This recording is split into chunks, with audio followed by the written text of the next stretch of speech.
안녕하세요. 이 시간에는 2025년도 홍익대학교 수리논술에 대해서 우리가 한번 정리를 해볼까 합니다. 자, 시작해 볼게요. 작년과 비교해 본다면 전형 방법에서 변화는 없습니다. 논술 90, 교과 10. 교과 10이라고 하지만 실질적인 영향력은 없다고 보시면 될 것 같아요. 그냥 논술로 합격 당락이 결정되는 대학이다. 다 똑같죠. 그 다음 반영 교과 보시면 국어, 수학, 국어, 영어, 수학. 그 다음 사회와 과학은 일단 학생이 선택할 수 있어요. 나는 과학이라고 하면 국, 영, 수, 과학 이렇게 되겠죠. 그러면 과학 교과별로 국어에서 잘 본 과목 3개, 영어에서 잘 본 거 3개, 수학도 잘 본 과목 3개 이렇게 해서 총 12과목을 가지고서 교과를 반영하고요. 잘 본 것만 가지고 또 뽑아서 반영하기 때문에 실제로 교과의 영향력은 거의 없다고 보시면 돼요. 없다고 보시면 되겠고 그 다음에 진로 선택 과목 대표적인 게 기하가 되겠죠. 이런 것들은 반영되지 않습니다. 됐고 그 다음에 모집 인원을 보면 일단 홍대 같은 경우는 캠퍼스가 2개 있잖아요. 서울 캠퍼스가 있고 그 다음에 세종 캠퍼스가 있거든요. 그래서 이 시간에는 그냥 설명을 해드릴 건데 결론부터 말하지만 서울 캠퍼스에서 보는 홍익대 수리논술과 세종 캠퍼스에서 보는 홍익대 수리논술은 전혀 달라요. 전혀 다른 논술이니까 그거는 감안하시고 들으셔야 돼요. 자, 서울 같은 경우는 어찌되었건 전체 인원은 9명이 줄었지만 자연계 수리논술만 본다면 231명에서 263명에서 약 30명 늘었습니다. 그렇고요. 그 다음에 세종 캠퍼스 같은 경우는 122명 뽑는다. 그 다음에 서울 캠퍼스는 자 여기 보시면 수능 전에 보죠. 수능 전에 보는 6개의 학교 중에 하나예요. 하나여서 경쟁률이 상대적으로 굉장히 낮죠. 반면에 세종 캠퍼스는 수능 끝나고 나서 이틀 뒤에 봅니다. 이틀 뒤에 보기 때문에 어찌되었건 다르다. 기억하시고요.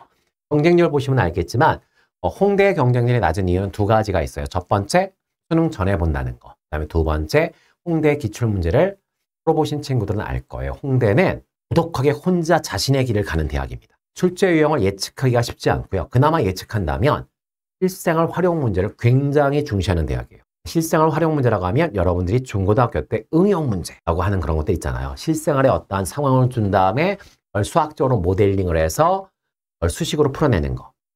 나 응용 문제 푸는 거 너무 좋아해. 활용 문제 푸는 거 너무 재밌어. 라고 하는 친구들은 홍대를 응시하는 게 굉장히 유리하고요. 그런 거 특히 어려워하는 친구들 많잖아요. 그런 친구는 홍대하고 잘 맞지 않습니다. 그러한 이유 때문에 홍대의 경쟁률은 평균을 내도 26대 1이고요. 사실은 이게 인문계열과 같이 그냥 평균 낸 거고요. 그 다음에 홍대 자연계열 중에서는 건축학 5년 과정이 있거든요. 얘만 경쟁률이 35대 1이에요. 그럼 나머지 학과는요. 나머지 자연계열 학과들은 평균적인 경쟁률이 15대 1에서 20대 1 진짜 낮죠. 경쟁률 굉장히 낮으니까 그거 감안하시고 그냥 왜 다른 친구들은 이렇게 많이 응시하지 않지? 또 한번 고민해 보시고 그 다음에 무엇보다 적어도 최근 3년치 기출문제 풀면서 이게 홍대 문제는 나한테는 잘 맞는데 아니면 좀 너무 어려운데 이거 판단하셔야 돼요. 판단하셔서 지원 여부를 결정하셔야 합니다. 무슨인지 아시겠죠? 오케이. 홍대도 당연히 수능 최저가 있죠. 수능 최저가 있고요. 삼합 8입니다. 3개 8이고요. 그 다음에 홍대는 아직 남아있습니다. 수능 응시 영역 지정이 남아있죠. 수학은 미적분이나 반드시 기하 둘 중에 하나를 응시해야 되는 거고요. 그 다음에 무조건 과탐을 응시해야 합니다. 과탐 한 과목. 과탐 한 과목을 일단 반영하고요. 그 다음에 한국사는 4등급. 요거는 서울 캠퍼스 이야기입니다. 세종 캠퍼스는 국어, 수학, 영어, 과탐 이 중에서 1개 과목이 4등급 이내에 들어오면 돼요. 굉장히 여유 있죠. 다음 한국사는 등급을 따지지 않습니다. 대신 수능에서 응시는 하셔야 돼요. 응시에서 내가 5점을 받았어요. 그래도 일단 상관없습니다. 응시하셨으면 된 거예요. 수능 최저는 요렇다는 거. 그 다음에 이걸 먼저 설명해 드릴게요. 세종 캠퍼스는 수리논술이 7문항이 나옵니다.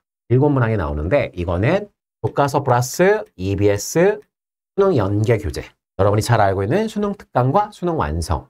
여기서 문제를 변형해서 출제합니다. 그래서 어떻게 생각하시면 되냐면 이런 논술을 우리가 교과형 논술 또는 약술형 논술이라고 얘기하거든요. 대표적인 대학, 유명한 대학이 가천대학교가 있죠.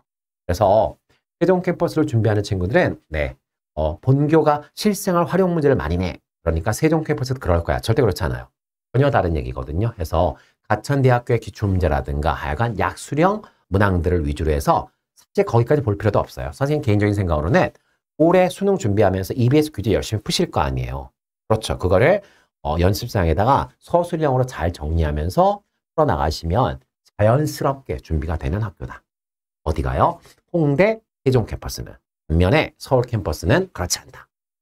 대문항 3개인데 일단 홍대의 특징은 실생활 문제가 굉장히 잘 나오고요. 그 다음 제시문이 다른 학교의 2배에서 3배입니다. 제시문 굉장히 길어요. 길거든요. 그래서 밑에 또 소문항도 여러 개 달려 있어요. 여러 개 달려 있거든요. 물론 다 어렵지는 않죠. 쉬운 것도 있고 어려운 것도 있겠죠. 그래서 일단 여러분들이 다 보시고서 잘 선택해서 문제를 풀어 나가셔야 된다는 거. 반면에 컷이 막 엄청나게 높지는 않아요. 높지는 않으니까 그냥 다른 친구들보다 상대적으로 내가 조금만 더 잘 보면 되는 거 아니야? 그런 전략을 가지고서 접근하시면 될 것 같고, 출제 범위는 한 과목이죠. 반면에 세종 캠퍼스는 수학 1과 수학 2만 시험 범위가 될 거예요.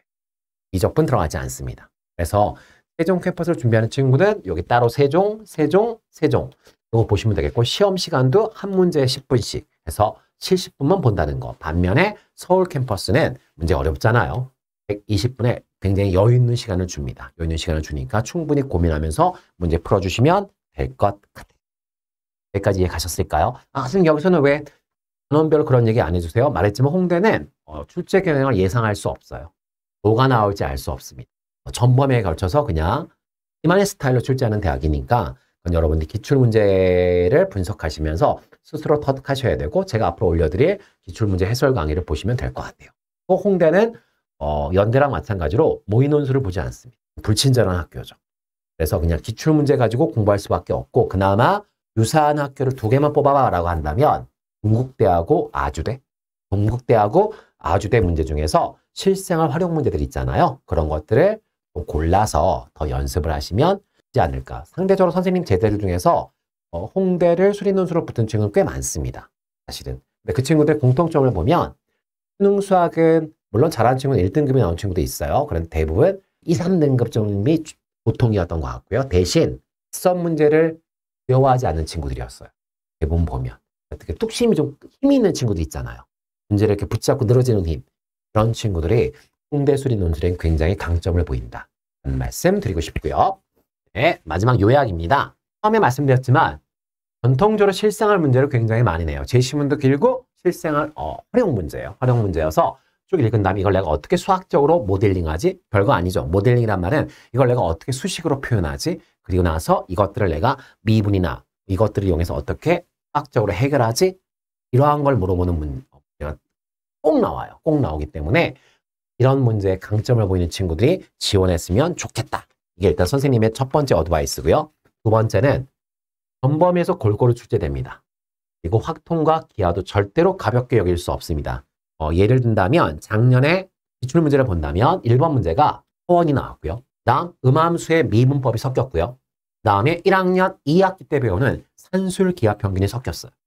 한 문제에 기하, 미적분, 고1 수학이 섞여서 출제가 되는 거죠. 이러니까 어렵죠. 다음 2번은 뭐가 나왔냐면 확통이 나왔거든요. 확통이 나왔는데 정우의 수를 계산해서 기대값을 계산하는 거예요. 기대값을 계산하면 결국 이항분포가 나오는데 여러분들이 이항분포를 정규분포로 근사시키는 거 배우시거든요. 굉장히 중요한 주제잖아요. 이 문제가 출제가 됐다는 거죠. 이 말은 사실은 거의 확률과 통계 전범위에 걸쳐서 그냥 출제를 한 것과 사실 비슷해요. 물론 주된 출제 단어는 통계가 되겠지만 경우의 수를 계산하고 확률을 계산하고 이런 과정들이 섞여 있기 때문에 사실 확통에 대해서 깊이 있는 공부가 되어 있지 않으면 접근이 쉽지 않았던 문제였죠. 그 다음에 이제 3번은 뭐 그냥 모든 대학들이 중시하는 미적분의 전통적인 주제, 이게 출제가 되어서 3번은 뭐 특별히 그냥 무난했다고 보면 될 것 같아요. 그냥 수능으로 치면 무난한 4점. 쉬운 4점은 아니어도 무난한 4점이었다. 그럼 결국 당락은 어디서 결정됐을까라고 한다면 1번과 2번에서 결정이 됐겠죠. 1번 같은 경우는 이 세 개가 다 있는 거를 이렇게 해결하는 건 쉽지 않거든요. 않아서 다시 한번 말씀드리지만 출제 예상을 하기가 쉽지 않고, 그 다음에 실생활 활용 문제를 많이 내고, 그 다음에 진짜로 골고루 출제하는 대학이다. 그래서 올해는 또 뭐가 나올지 아무도 예상할 수 없다. 진짜 외롭고 쓸쓸하게 자신만의 길을 고집하는 대학이다.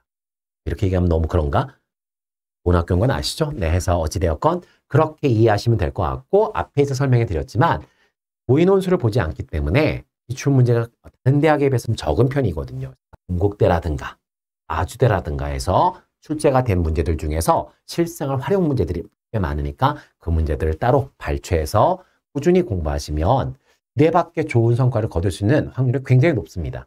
다시 한번 얘기하지만 어떤 친구가 응시해야 돼라고 한다면 일단 수능 기준으로 볼 때 2, 3등급을 왔다 갔다 하는 친구, 그런데 수학적 끈기가 있는 친구들, 낯선 문제를 무서워하지 않는 용감한 친구들, 그런 친구들이 잘 준비하면 정말 좋은 결과를 낼 수 있는 좋은 대학 중에 하나다 라고 일단 정리할 수 있을 것 같아.